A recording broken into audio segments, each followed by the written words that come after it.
Intellectual لوگ، سمجھدار لوگ، اور آج کی دنیا آپ کو معلوم ہے کہ ہمارے نوجوان طبقے میں بہت بڑی تعداد بہت سمجھدار لوگوں کی ہے، اس لیے کہ ان کی معلومات کا دائرہ بڑا وسیع ہو گیا ہے۔ جدید دنیا میں جو علوم ہے ان کا ایکسپلوژن ہے، دھماکہ ہو گیا، اتنے علوم پھیل گئے اور اس کے اثرات ہیں۔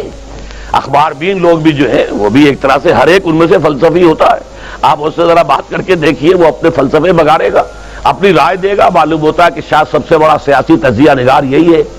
لہذا وہ لوگ کہتے ہیں کہ ہمیں تو وہ بات بتاؤ جو ہماری عقل کو بھی اپیل کرے۔ یہ جو معاملہ ہے وہ ایمان جو عقل کو بھی اپیل کرے، اس کی سوچ صرف ایک ہے اور وہ قرآن حکیم ہے۔ مولانا ظفر علی خان نے ایک شعر کہا تھا بہت سادہ انداز میں، وہ جنس نہیں ایمان جسے لے آئیں دکان فلسفہ سے، ڈھونڈے سے ملے گی عاقل کو یہ قرآن کے سیپاروں میں۔ عاقل جو ہے انٹلیکچوئل، ایک ہے عام آدمی۔ عام آدمی جو ہے صاحب یقین کی صحبت سے بھی یقین پیدا ہو جائے گا، عام آدمی عمل کرتا رہے گا، اس سے بھی یقین پیدا ہو جائے گا۔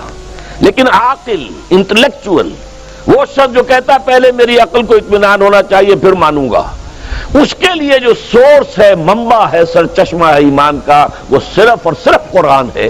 اس میں غور و فکر کرے، انسان اس طرح قرآن کو پڑھے کہ وہ براہ راست اس کا مفہوم اس کے دل کے اوپر اترتا چلا جائے۔ جیسے علامہ اقبال نے کہا ہے کہ تیرے ضمیر پہ جب تک نہ ہو نزول کتاب، گرہ کشا ہے نہ راضی نہ صاحب کشاف۔ قرآن تو تمہارے اپنے قلب پر نازل ہونا چاہیے، اور یہ اصل میں ان کے والد نے کہا تھا ان سے۔ بالکل بچپن میں علامہ اقبال چھوٹے سے بچے تھے، ان کے والد تھے ذرا صوفی منش آدمی تھے، وہ شیخ نور محمد۔ وہ آئے فجر کی نماز مسجد سے پڑھ کر آئے تو دیکھا کہ اقبال جو ہے بچہ وہ قرآن پڑھ رہا بیٹھا ہوا۔ اس نے کہا والد نے کہ بیٹے تم یہ قرآن کیسے پڑھتے ہو؟ ہاں وہ حیران ہوا بچہ، یا بجان بس میں پڑھتا ہوں قرآن جیسے پڑھتے ہیں، آپ کا مطلب کیا ہے؟ کہا بیٹے قرآن ایسے پڑھا کرو کہ جیسے یہ تم پر نازل ہو رہا ہے، یوں سمجھو کہ تم پر نازل ہو رہا ہے، تم مخاطب ہو۔ اب اس چیز کو انہوں نے اپنے اس شعر میں ادا کیا، تیرے ضمیر پہ جب تک نہ ہو نزول کتاب، گرہ کشا ہے نہ راسی نہ صاحب کشاف۔ جیسے یہ قرآن قلب محمد پر نازل ہوا تھا، فَإِنَّهُ نَزَّلَهُ عَلَىٰ قَلْبِكَ، جبرائیل نے یہ اے نبی اے محمد آپ کے دل پر اتارا ہے۔ تو جب تک ہمارے بھی دل پر نہیں اترے گا تو قرآن مجید جو ہے وہ ہمیں انسپائر نہیں کر سکے گا۔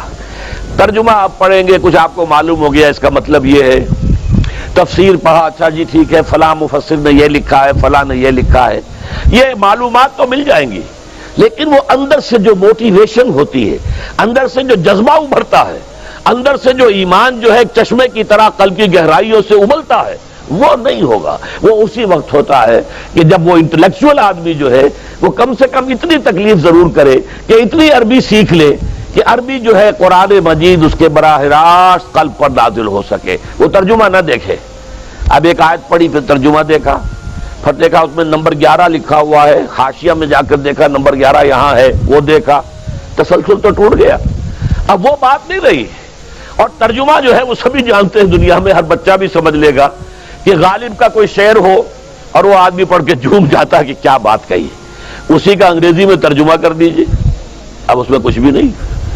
آپ نے مفہوم تو بیان کر دیا انگریزی میں، لیکن جو تاثیر ہے اس غالب کے شعر کی وہ انگریزی میں منتقل نہیں ہو سکتی۔ تو قرآن مجید کا کچھ نہ کچھ مفہوم تو ترجمے سے معلوم ہو جائے گا، قرآن کی تاثیر ترجمے سے نہیں حاصل ہو سکتی، تفسیر سے نہیں حاصل ہو سکتی۔ اس لیے دو سب سے بڑی تفسیروں کا ذکر علامہ اقبال نے کیا ہے کہ گرہ کشا ہے نہ راضی، نہ امام راضی کی تفسیر کبیر سے تمہیں فائدہ ہوگا اور نہ امام زمخشری کی کشاف سے ہوگا، جب تک کہ تمہارے اپنے دل پر قرآن نہ اترے۔ اور اس کے لیے لازم ہے کم سے کم یہ کہ اتنی عربی انسان سیکھ لے کہ بیریئر نہ ہو ٹرانسلیشن کا، کوئی پردہ حائل نہ ہو درمیان میں، تسلسل نہ ٹوٹے، آپ براہ راست پڑھ رہے ہیں اور براہ راست اس کا مفہوم آپ کے قلب پر نازل ہو رہا ہے۔ تو پہلا سٹیپ جو میں نے ان 3 آیتوں پر اضافی آیت سورہ نساء کی آپ کے سامنے رکھی، ہم میں سے ہر شخص کا پہلا کام یہ ہے کہ وہ یقین والا ایمان حاصل کرے۔ عام آدمی کے لیے صاحب یقین کی صحبت بھی مفید، عام آدمی کے لیے عمل سے بھی یقین پیدا ہوتا ہے، لیکن انٹلیکچوئل کے لیے، ذہین کے لیے، فہیم انسان کے لیے، انٹیلیجنسیا جسے آپ کہتے ہیں، اس کے لیے لازم ہے کہ وہ قرآن مجید کی گہرائیوں میں غوطہ زنی کرے اور قرآن اس کے اپنے قلب کے اوپر نازل ہو تو کہیں جا کر وہ قرآن کو سمجھے گا۔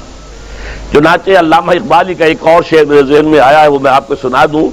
ہم یہ سمجھتے ہیں کہ عرب تو ان کی اپنی زبان ہے، لہذا وہ تو قرآن مجید کو سمجھتے ہی ہوں گے، لیکن بسا اوقات ایسا بھی ہوتا ہے اگر دل پر حجاب آئے ہوئے ہوں تو قرآن مجید کے سمجھنے سے بھی کچھ حاصل نہیں ہوتا، دل پر حجاب ہے۔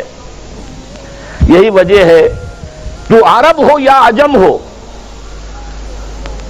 تیرا دل نہ دے گواہی، لغت غریب، یہ قرآن مجید جو ہے، تو عجم ہو یا عرب ہو، یہ قرآن مجید تیرے لیے لغت غریب رہے گا جب تک کہ تیرا دل گواہی نہیں دیتا۔ تو ایک تو طلب ہدایت ہو انسان کے اندر، اور دوسرے یہ کہ قرآن مجید کو براہ راست نازل ہونے کا موقع ملے قلب کے اوپر، تو ایمان یقین والا حاصل ہوگا۔